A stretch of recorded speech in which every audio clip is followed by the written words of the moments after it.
First of all, the first card out here is the Ace of Wands. This represents your first house.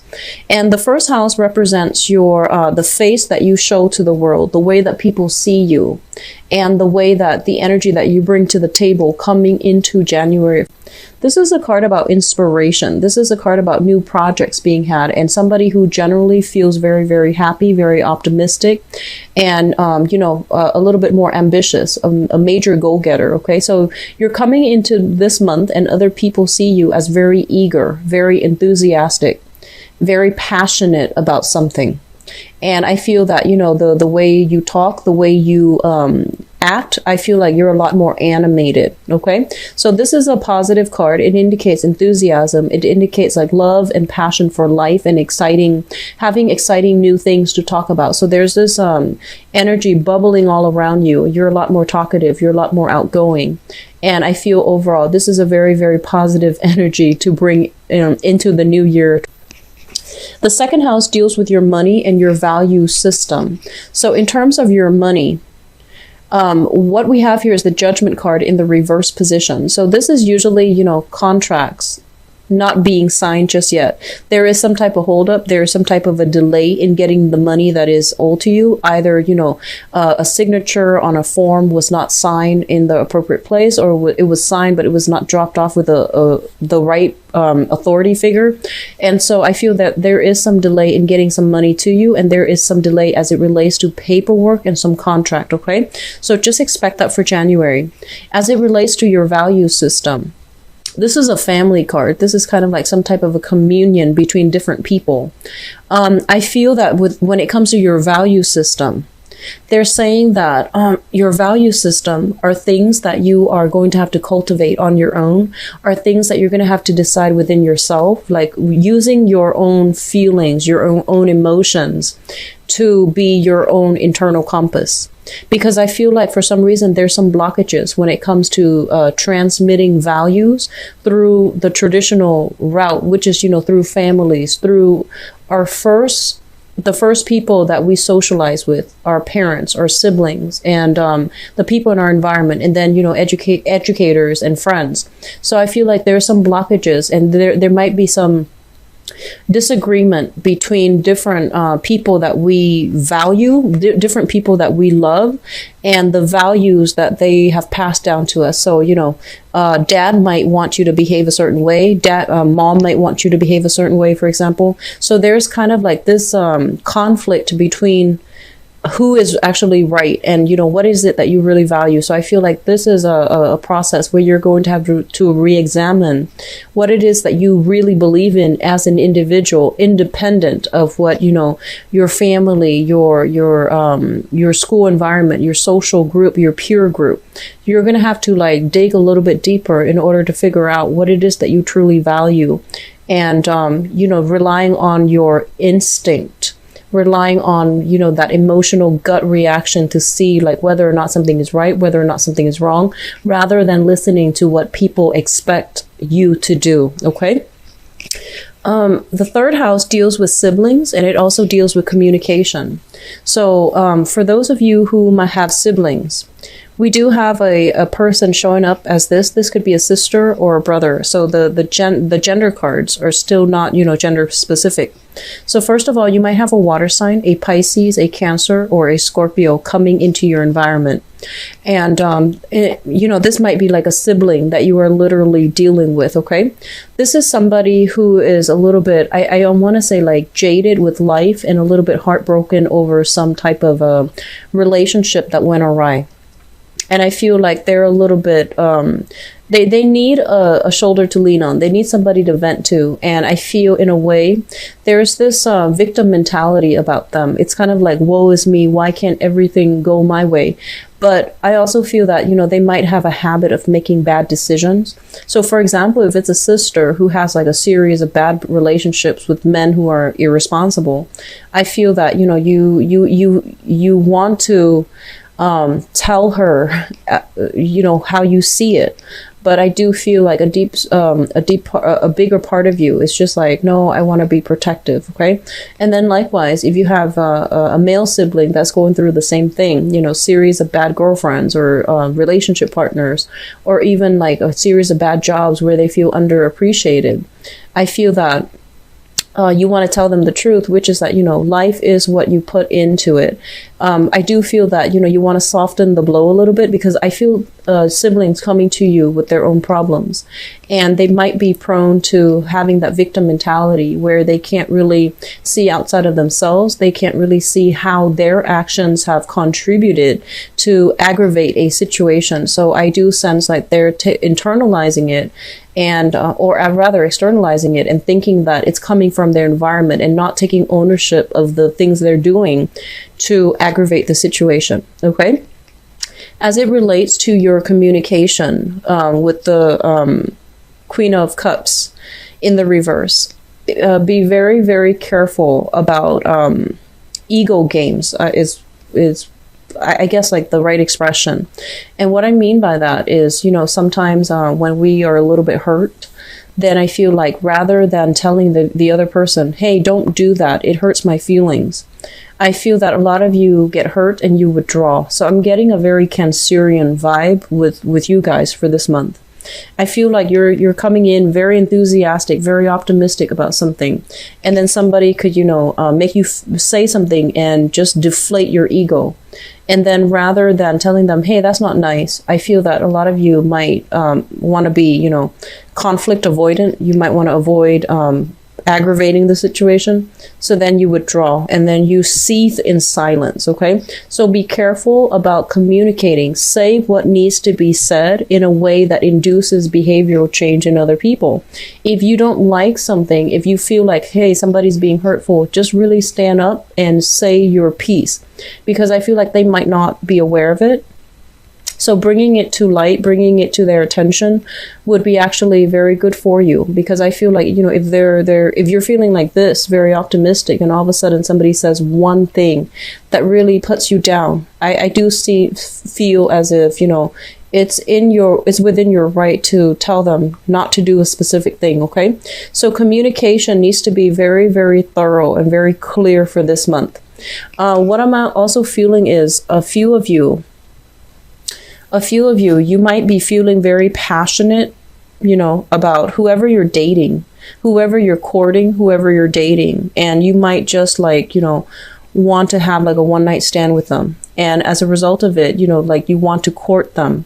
And so you may make promises that you can't deliver. So be careful about false promises made to another person on an emotional level, because I do feel there is some issues with communication where somebody is not expressing themselves in a very clear and easy to understand manner. So there's some emotional manipulation going through in your communication sector. Okay.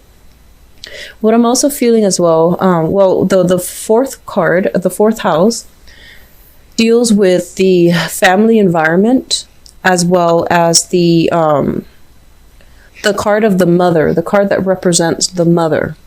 So we have here the Ten of Wands, and the Ten of Wands is a person that is they're pushing against the tides. They have a lot of responsibilities on their plate, and they were somebody that took care of everything.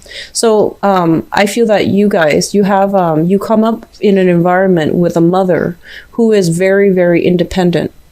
For a lot of you, she might have been the main breadwinner within the household.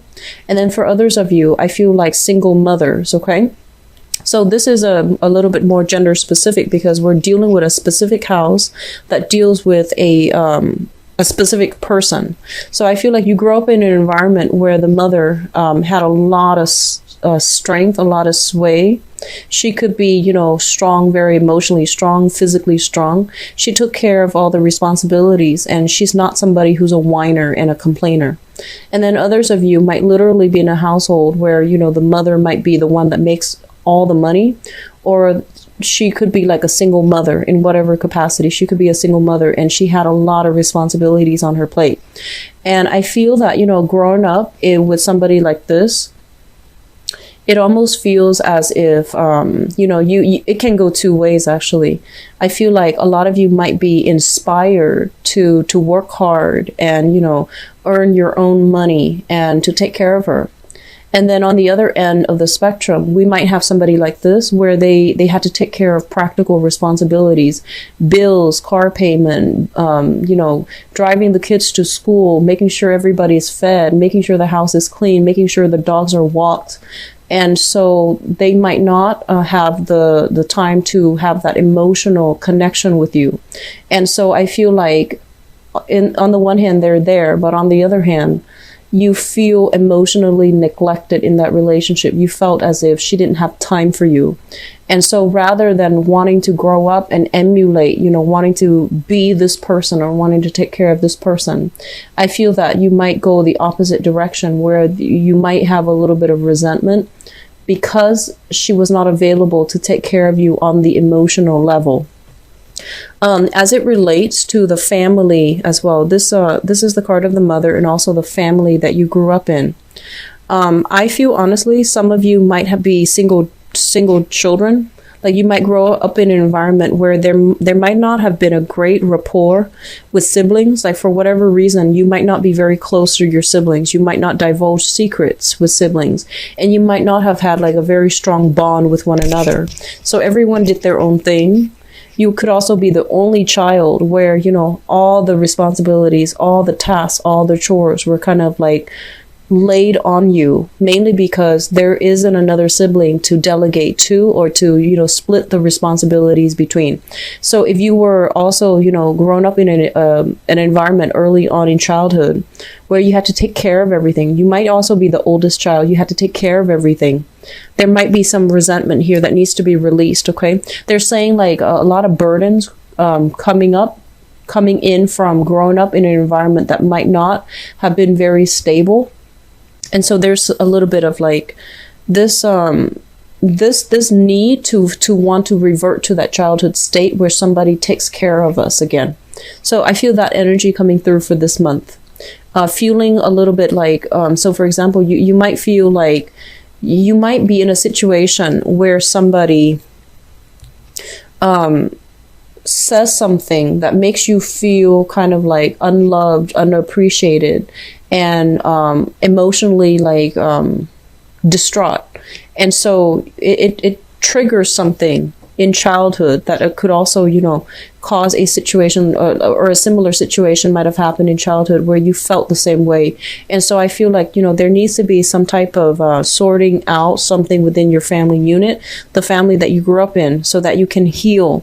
And so that you're not defensive or you're not too sensitive when engaging with other people, okay? And more importantly, meaningful communication is the most important thing. But when when something triggers something else from childhood, we automatically get into defensive mode and we act instinctively and without, having the ability to thoroughly sort out our feelings and plan out what we're going to say. So I do see something like that coming through here. It might be a trigger for some of you for this month. In terms of the family unit that you have created for yourself, so this is, grown up. Like after you've grown up, you move out and you start your own family, for example.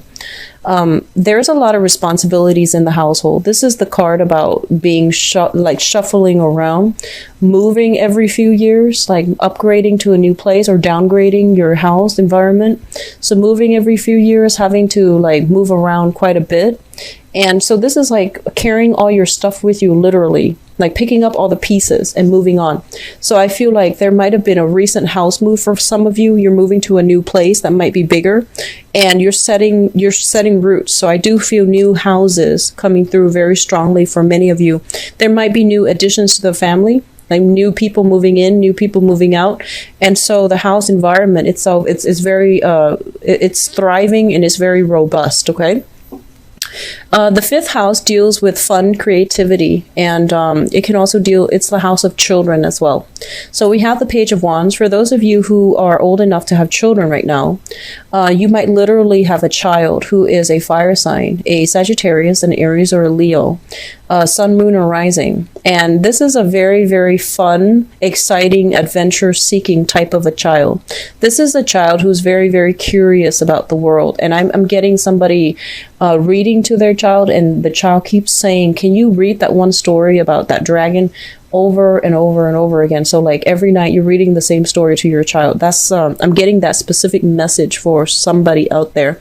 So I feel like you might be having, you might be literally just, this might be a child that is in your environment. And I feel that it is a biological child or, adopted child, somebody that you consider your own child. So this is a child that needs a lot of guidance. Okay. They're very curious about the world, and they have a very strong, like a very good heart and a strong moral compass. And it's really important to cultivate that sense of wonder about the world, so that they continue to become optimistic, and they continue to believe that, good things happen, so that they don't become jaded. Okay. Because I feel like they might need your attention sometime for this month. In terms of, creativity and fun, excitement, this is like a social house. So I feel that, it reflects like the people that are in your midst and the people that you are going out with or even having fun with. It could be friend, or it could be somebody you're casually dating as well.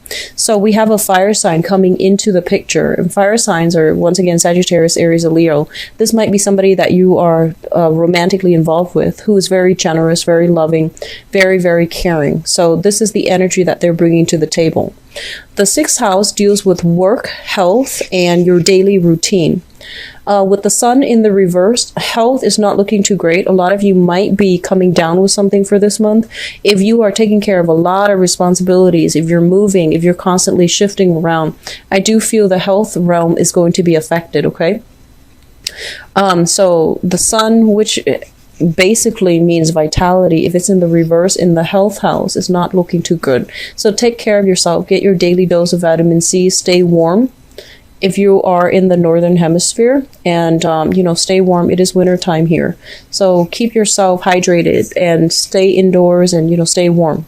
What I'm also feeling as well with your work situation, I feel that a lot of you are in a work environment and you like it and you stay there because it's exciting. But in terms of it being a career, I feel that a lot of you know that it's not a career track. Okay, it's like it pays the bills, the money is there, but there isn't opportunities for promotions.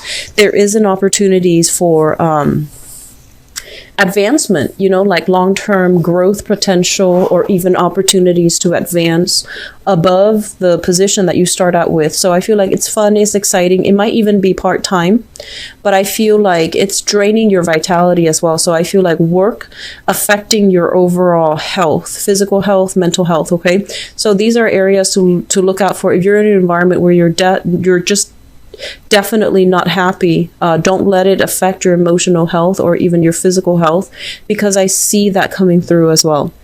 In terms of your daily activity, with the sun in the reverse, I feel like low energy. So you're starting right off the bat with a lot of enthusiasm, but I feel like towards the second half of the month, you're going to start to feel this drainage when it comes to your vitality, your overall energy level, your metabolism, and things like that. Also, with the fifth house, the sun in the reverse in the sixth house, weight gain for this month is actually also quite high. So, just something to keep an eye out for, okay? Because I feel like a slowdown in your metabolism overall. You might not be as active as you're used to in the past, okay? The seventh house deals with relationships, and this is going to be partnerships in love and partnerships in business. So if you have a business partner, I feel that you're dealing with somebody who is very, very generous. And this is a card about karma, and it's very good karma. Like good karma coming back in, like you've paid it forward in a previous incarnation, or you have paid it forward in a previous time, and now good karma is coming back to find you. So I do feel, they're saying like money coming back to the sender. So I feel like if you have been in a business partnership with somebody, you guys are going to can expect a big financial windfall coming through for your business venture. And likewise, if you both have been, helping a lot of people with your business, I do sense that there are a lot of clients coming through as well. So overall, it looks very positive when it comes to partnership. I feel like either way, the partner that you have is a very, very generous, is a very giving and very loving type of a person. This is a card about generosity, people helping others out who are unable to take care of themselves. So I feel like there is you might fall sick and your partner is stepping in to take care of you, and they're doing it in a way where, it's not patronizing. It's more like, I care about you. I just want to be there. So I feel like there's a lot of generosity, reciprocity, and back and forth, mutual rapport between partners for this month. It looks very good. Now, in terms of your eighth house deals with joint finances. It deals with, sex, death, regeneration, and it's also a psychic house. It's a receptive house. But for the sake of this reading, let's just focus on your joint finances. First of all, we have here the Five of Pentacles in the reverse position. I feel like your money house as an individual is not looking too great with the Judgment card in the reverse. It basically means stall, delays in getting some financial payout for you. And then with the Five of Pentacles in the reverse, I feel like if you are sharing assets with another person, it's going to be very beneficial for you to alleviate financial worries and financial burdens.